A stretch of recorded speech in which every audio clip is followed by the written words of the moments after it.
What up, this is Rama Screen covering movies, TV, and entertainment, and here's my review of Netflix new movie, Point Blank. Hey, before you watch this review, please subscribe to my channel and press that like button and ring that bell so you can get notified whenever I post new videos. And if you would like to help support this channel, please do so at patreon.com/ramascreen.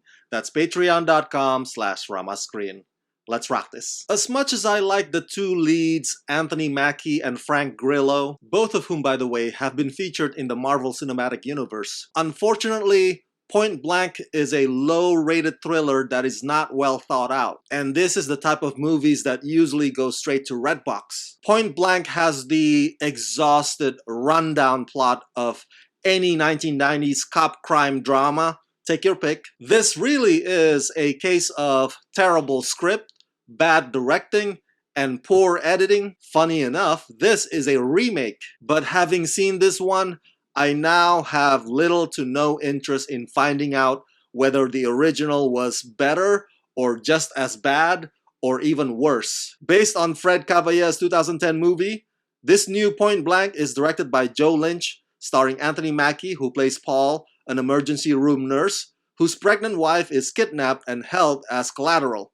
Paul is forced to team with the badly injured murder suspect Abe, played by Frank Grillo, in order to save the lives of Paul's wife and unborn child, while at the same time exposing corrupt, dirty cops who force Paul and Abe to survive together in the fight of their lives. There's nothing worse to me than watching a movie that looks and feels like something we've seen 1,000 times before, because Point Blank is as predictable as it gets.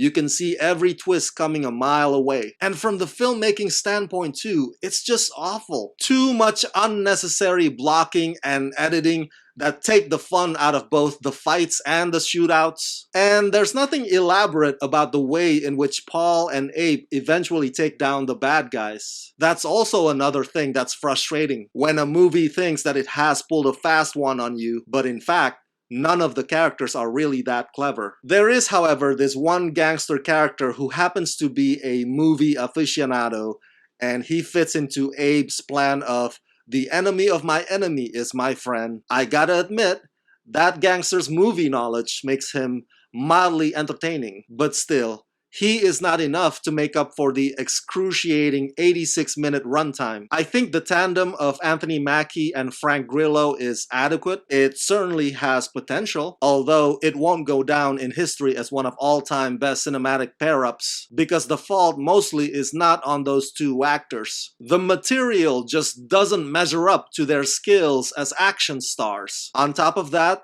halfway through, the movie's energy takes a nosedive. It becomes lazy, and it lacks creativity, and it just wants to wrap things up, which I don't mind because by that point, I was begging for the end credits to start rolling already. In conclusion, Point Blank is only for the easily amused and those who, for whatever reason, literally have never seen a way better action thriller all their lives.